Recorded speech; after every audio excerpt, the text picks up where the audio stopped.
Hey there hunters, Lord here, back with another Monster Hunter Wilds video. In today's video, I'm going to be showing you guys a solo run I did with support hunters against Savage Omega, using a variation of the Spread 3 heavy bowgun set that I showcased in one of my more recent videos. If you haven't seen the updated set, I'll of course show it at the end of the video, but it's also in my Discord in the sets channel, or I did make a community post here about it. That being said, it's Spread 3, pretty simple. You guys know it, you love it, or you hate it probably. Let's go ahead and jump straight into this. We're not going to pause or anything like that. We're just going to go ahead, play the footage. I'll talk you through kind of what I'm thinking, what I'm doing, and just my general process as I go through this hunt. This hunt finished in just under 22 minutes. Again, this is solo. Of course, this isn't the fastest way to do it.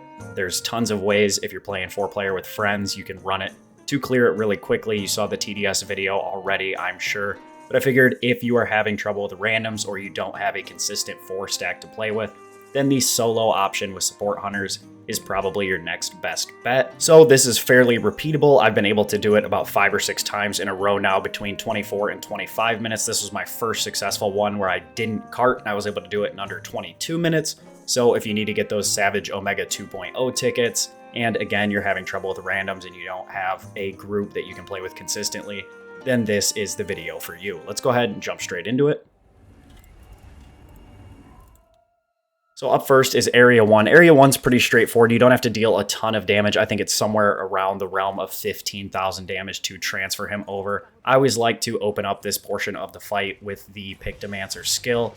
Again, it just helps me ramp up to that Mog of the Ages, which does do quite a bit of damage. So I go ahead and open with that. And then what we're going to do here is just focus the front legs as much as possible. Whenever he does this rocket punch, when I'm using spread, I like to try and shoot them pretty quickly just to get him out of the way of my teammate. The spread ammo spreading out really does a good job of taking him out. The first rocket arm that always comes out is going to be the one that targets you, so you're going to want to aim for that. Now, when he readies his wave cannon, I usually try to get out of the way. In areas 1 and I believe in area 2, he'll only do a single sweep of this, but in areas 3 and 4, he will do it twice and cover a full 360. So if you can get to the opposite side of wherever his wave cannon is starting from, it's super easy to dodge. He'll do a 180, so I was at his butt there, so he spun around, had immediate access to his front legs. Of course, with the mustard bombs, you guys already know you want to try and get to the end of the arena. I go ahead and move on to the second Pictomancer skill here just because I want to have Mog of the Ages ready. Again, it does a ton of damage, so having that up is very nice, and since his butt was to me, I'm not going to have much access to his front legs. The Pictomancer skills seem to be fixed damage pretty much everywhere on his body, so I went ahead and used that there. Anytime there's a shield available, I usually try to get inside of it. Unless he's being really, really spammy, then I'll stand kind of away from it, especially if Alessa has the aggro and she's standing in the shield. Typically, standing away from it is actually sometimes safer because the shield can pop just sort of randomly. You get hit by residuals, and so I don't always trust these 100%. But as you can see, even in the shield with some of the attacks that won't actually hit you, if you can dodge when they would have hit you, if you weren't in the shield, you can still get that blade scale loading to get that extra damage. So sometimes I like to try and time that out. But as you can see, Area 1, pretty simple. Didn't take any damage, so we can go ahead and move straight on to Area 2. Again, as soon as we jump in, he's usually going to go for a mustard bomb, so I like to try and grab these Thunder Crisps, again, to knock him down when he goes for his super beam attack. It's a little inconsistent. We think there may be a cooldown with that, but of course we will get to that when we see it. Again, the rocket punch, first punch is always going to be the one that comes for you, so if you can shoot the first one, you'll be fine. Starboard, I know it's his right side. I'm standing on his left, so I know I'm going to be safe there, so I can just keep doing damage. Get caught out a little bit here. I get the perfect dodge, but unfortunately the residual ice attack from that stab does hit me, so we take our first little bit of damage. I go ahead and pop a life powder. We're rocking with the support hunters, so keeping them topped up is pretty nice, and the life powder is a little bit of a quicker way to get your health back up as well as support your fellow hunters. If any of the support hunters do faint, they're not going to count as carts, but we definitely don't want that because it helps taking aggro. Again, I get the blade scale loading, perfect evade there, but I still take damage. I'm able to iframe that one pretty perfectly there. We have evade window 4 in this set, so dodging is a much higher option here compared to regular heavy bowgun with its big slow roll. Mustard bombs on me. I don't want to take the time to sheath there, so I just kind of pin it in the corner away from where he's currently at. And of course, now he will go into Pantocrator mode, so we're going to really be focusing on trying to open up wounds on his legs. Not always the most successful. Again, Savage Omega takes a lot more damage to produce wounds than regular Omega just because he has significantly higher HP and hits a lot harder. We get a Power Clash, super nice. Trying to perfect guard these charge attacks is a must. If you don't manage to perfect guard it, the auto guard has a much longer knockback animation, and sometimes that second charge will catch you. And if you're missing any HP at all, this can be a one-shot, so very important to try and perfect guard those if you can't get out of the way or if he is directly focusing you. Now these laser beam attacks, since Alessa has the aggro, he's only going to be shooting missiles at her, so we can just roll straight through these in order to get our blade scale loading for our extra damage. Popping leg wounds as soon as they appear so we can knock him out of Pantocrator mode as soon as possible. Now I don't know if you'll see it here, but the little guys, as they roll around, will jump around, and they are a really easy way to time to get blade scale loading with your dodges. So he's going starboard. I'm on his right side, so we're in trouble here, so I go for a perfect guard and go ahead and dash back into combat range. Again, we get a nice option to dodge here. Still a single missile because Alessa has aggro. If you stand by the legs, none of those beams will hit you. They miss on about a 45-degree angle. As he goes up here, we're getting that Thunder Pod ready to go ahead and drop him out. Takes 2 for Savage here on the first down, so we'll go ahead and knock him out of the sky and take our nice free damage window there. It's not long, but it's definitely better than, you know, Alessa dying or one of us getting hit because Alessa decided to run in front of us while he has that out, so we're getting a little cooked here as far as where the fire is from the mustard bombs. So we're just going to try and stay out of the way here and just keep damaging the legs. You can focus a single leg over the course of the first 2 areas if you'd like. I tend to just shoot whichever one is closer to me. But the sooner you get those leg part breaks, you can get a nice long knockdown, and you can get the shield slinger ammo. Just a single charge there, and we are well away from his fire, so I'm going to go ahead and do a Mog of the Ages just to get some damage in. I used to like to save this for Nerscylla, but now I don't really care so much. I have a much better Nerscylla script now using the Kutku light bowgun that you guys will be seeing later. The ice attack that he has now has a little bit longer range than the fire version in the main hunt, so I like to dodge away from that as much as possible, try to create as much space. We have ballistics level 2 in this set, so we can shoot from really far away.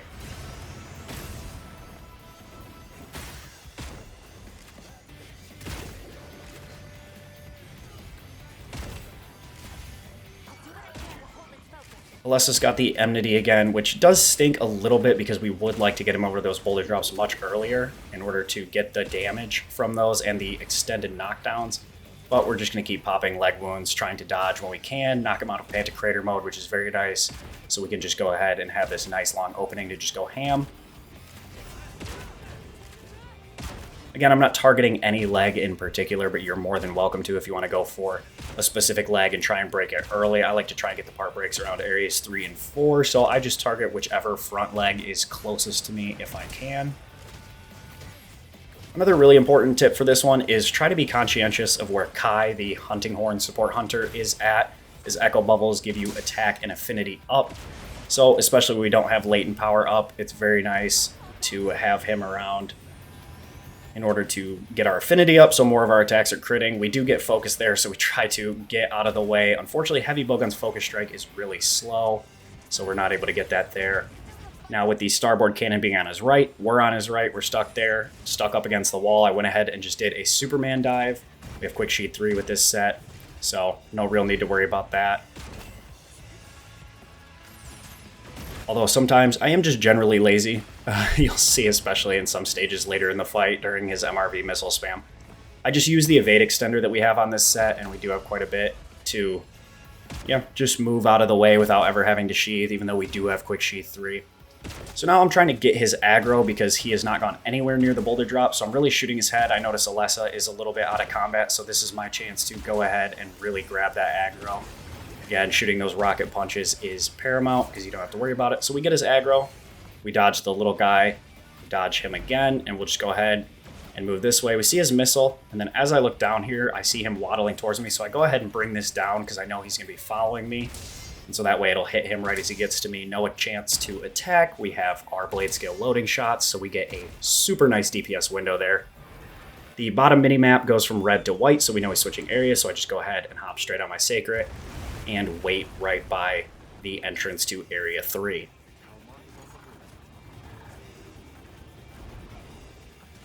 As we hop into Area 3, again, we've got to be conscientious. We're the first ones in, so we're likely to get targeted.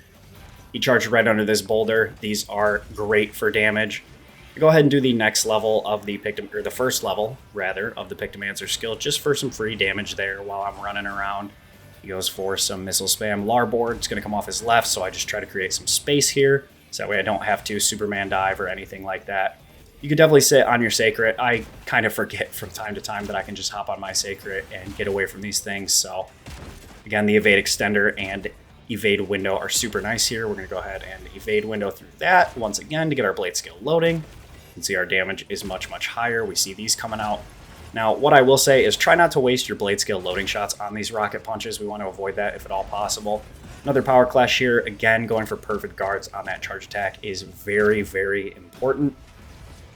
If he does the double charge attack and you just normal guard, sometimes he will turn around and charge again before your hunter gets out of the recovery animation, and it will decimate you. So we're in trouble here, so I'm trying to get behind this rock. I'm pinned up against it, but unfortunately his beam goes straight through it. We don't activate our guts just yet, so we're able to just pop a max potion, and we know we will still have that active to save us from one-shots. We'll hop right back down as the mustard bomb goes off and just, again, aim for those front legs. Aiming for the back leg to try and get some wounds created because we know our support hunters are going to be attacking mostly the feet of Omega Planetus. Now, there's a tip right there that you may have seen is I dodged super late into that first fire beam, which immediately takes me out of the path of the second fire beam, and also activates my blade skill loading. So that is one to keep an eye out for. It's much more difficult to do in Area 4 when he does 3 of those in a row, but in these earlier areas when he only does 2, it's super easy to just kind of stand in between the gap there and then dodge directly into it as the first one ends, and then you can activate your blade skill loading and totally be out of the way for the second one. Take an unfortunate hit there, thought I was out of the way, but I was not, so we go ahead and just max potion back up. Highly recommend bringing stuff to craft more max potions. It's definitely worth it. Use the Pictomancer skill to get Monk of Ages back. Now, wounds, sometimes you want to leave them, but typically not. Usually when he goes into Pantocrator mode, he will kind of destroy all of his existing wounds. So sometimes it is worth it to pop it. So like I popped it there in order to avoid the mustard bomb. So that way that is not in our way. Wounds are pretty much guaranteed interrupts. So if you see him pop up and he's about to do a big attack, it's usually worth it to go ahead and pop those.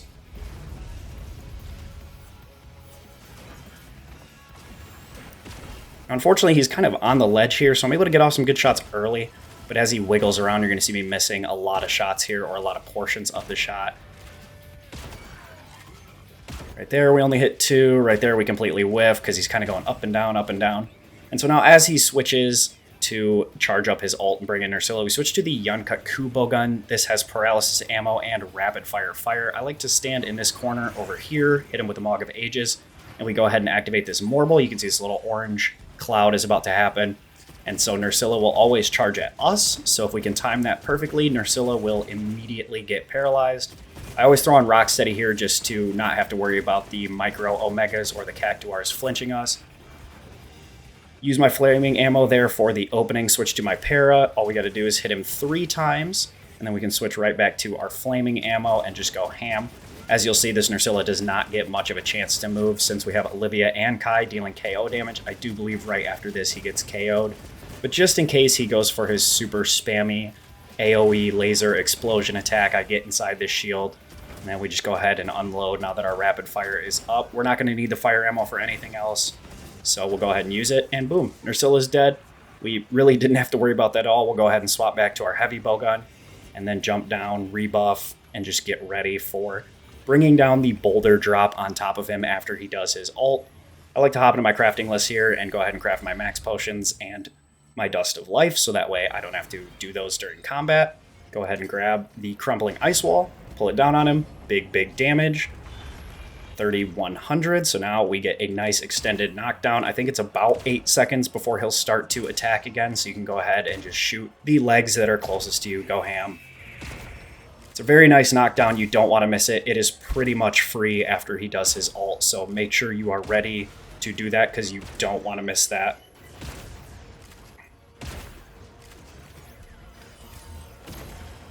Not sure how that didn't hit, but, you know, it is what it is. Get our blade skill loading again from the little guys. It's pretty easy. So we see him going for this. He's very clearly not aiming at us, so we can just go ahead and deal damage to the leg closest to us. We do manage to get a leg break, which drops him out of the sky, which is very nice. So we're just going to continue dealing damage. Unfortunately, we do get hit by a micro, so we're going to have to deal with that, but it is what it is. We're going to go ahead and just pop him again. It misses somehow. I hit him in the leg, but, you know, these focus strikes with HBG especially can be a little finicky. Again, that one hits him right in the foot. But it is what it is. Starboard, so we know this is coming his right side. We're on his right. We're going to go ahead and try and nail a perfect guard. In area 3, he's going to do it twice in a row to cover the full 360. So no matter what side you're on, you're just going to want to be paying attention. Activate our blade skill loading. Again, these lasers are super easy to dodge through, especially with evade window 2 and up. So he's run away from us. He's under that. We're going to go ahead and drop it on him, and then we'll go ahead and get our shield ready. I typically like to save this for area 4, just because he is so spastic and spammy in there. It's nice to have. Again, the distance from that ice attack right there is very important. It's a little bit further than his full fireball that he does in regular mode, regular Omega non-Savage version. So having that little bit of extra distance is nice. Again, we see he's going for Alessa, so we're free to go for damage here. We can just go ahead and shoot him. Now, I know that I haven't popped the wound on his face during that laser beam yet, so I go ahead and just shoot towards his face. The heavy bowgun focus strike does pierce through the monster, so we're able to drop a shield there. Luckily, we don't really need it as he goes ahead and transfers over to area 4. Now, if you come stand over on this side right as it breaks, your Sacred will just go ahead and drop down for you. You don't have to worry about pressing anything. So I like to hover so that way I can hit my buffs as I go down. I'm not the first one to land, so typically he will mustard bomb one of the AI. That allows me to jump and do a mount attack. Sometimes you need to do 2 of these, but I like to open this area with a mount. Go ahead, do a couple stabs, couple shots, swap back and forth. I like to finish the mount by destroying the wound on the head as it drops the shield. So as soon as he gets up, we have a shield available to us to deal some extra damage. But I do tend to try to open up both wounds just so that way if I need to freeze him during an attack, I have another option to pop a wound. Now, unfortunately, since you are the mounter, you're not going to be able to take huge advantage of this, which does suck a little bit. There's a super long recovery animation, but your teammates will hopefully be doing a bunch of damage. These support hunters are pretty good, so I know that the mustard bomb will one-shot destroy a shield. Since we already have a shield up, I go ahead and use my shield shot here. I know I have one front leg left to break, so I can get another shield from that, so I'm not too worried about using that early. Again, we just go ahead and pop those rocket punches. You never have to worry about them. They're pretty much free. I unfortunately take a little hit there, which means we're going to have to evade extend and then probably guard the last one. We do get the perfect guard off. After you perfect guard, you can dash away, and we do that to get to the side of him in case he goes for a charge attack, and luckily we break his leg, so we know we have another shield sitting there.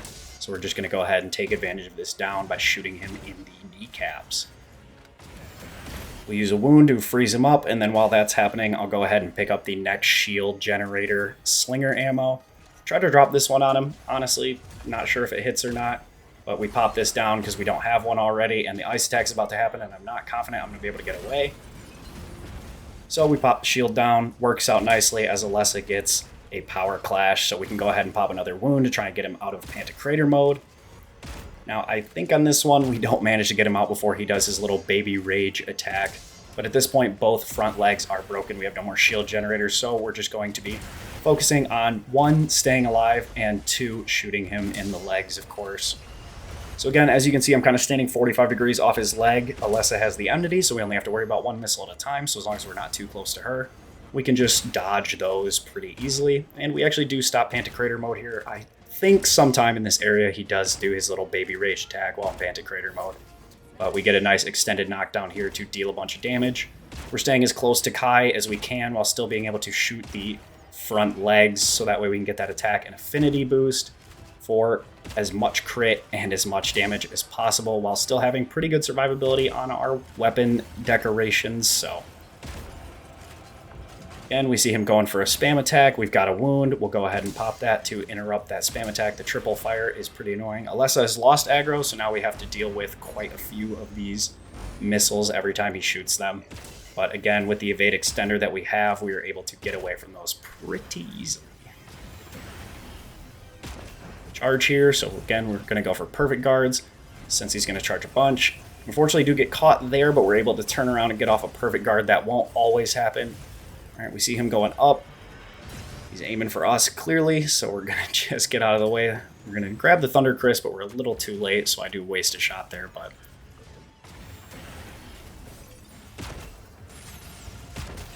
Saw my stamina was low, so I quick popped a ration, so that way I have as much stamina as I need. Typically, of course, we want to keep max might up, but your max might uptime doesn't matter if you're carding and failing the quest.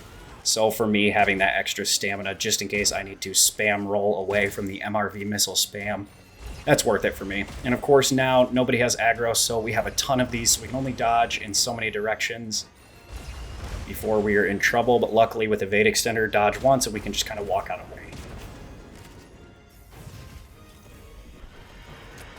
We're able to dunk him there immediately with a single Thunder Pod, which is nice. So we get another nice damage window here. He's skulled already, so I'm pretty conscientious of that. Hop on our Sacred to try and move that away. Unfortunately, lands right in the middle of the arena, but now I'm really, really focused on damage. I'm not playing too stupid here, but I might do some slightly more risky stuff here than I would otherwise. We're able to dodge that. Out of range of the missile. Don't have to worry too much. Larboard, it's coming off his left. We are on his left, so I just run kind of out of the range of it. And then we can just go ahead and go ham here. He's going to shoot missiles, fly around. I'm going to go ahead and sheath, so that way I am able to be as mobile as possible. He's going up here. We're going to be in trouble. We're pinned against the wall. Yep. Not much we can do there. Our Guts does finally activate. Second time we got hit by that. Again, this isn't the cleanest run. This isn't the fastest, but this is a pretty repeatable way to farm Savage Omega. When he does this, I tend to hop on my Sacred just because he does a lot of tremoring and he spams the fire, but then wounds will appear on his legs. You want to go ahead and pop these. Again, it's a super easy way to quickly get him out of Pantocrator mode if you have not been able to get any wounds to pop up.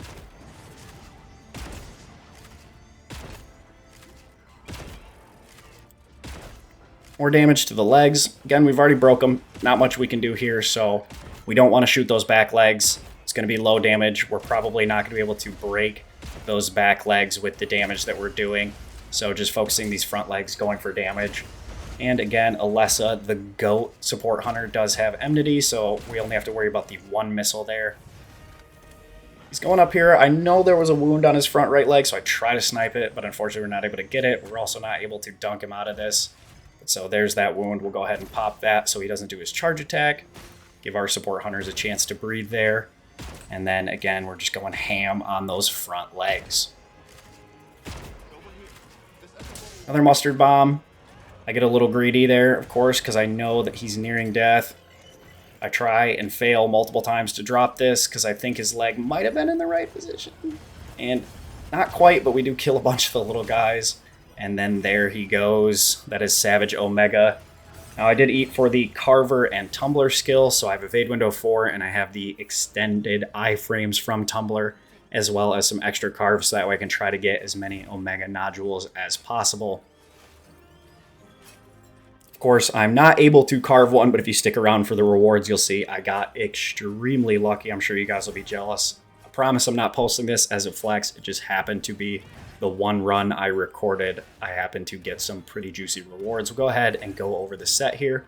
Again, the set looks exactly the same. We just swap out the opening shot for some guard up, as well as some extra levels of evade window and some divine blessing maxed out. Overall, though, it's very similar playstyle to the heavy bowgun solo clear you saw the other day.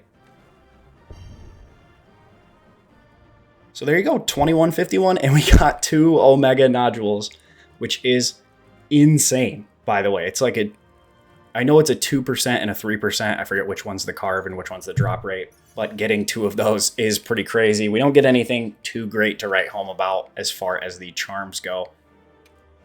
But again, I know this isn't the fastest way to do this, but this is a fairly consistently repeatable way to beat Savage Omega solo with the support hunters. You have the survivability of the shield from heavy bowgun. You have extended iframes. You have evade extender. So if you're looking for a way to farm up those tickets where you're not having to find a group of guys and queue up hunting horn songs and run 4 dual blades or 3 dual blades and do all these speedrunner strats. If that's just not for you, then this is a easy, repeatable way to do this. Like I've said, I was able to do this 5 or 6 times in a row, averaging 1 or 2 carts. This was the first one I did that had no carts. So of course, this is the one that is making the video because, you know, it makes me look better. But yeah, if you enjoyed today's video, be sure to drop a like down below. It supports the channel completely for free. Subscribe for more Monster Hunter content.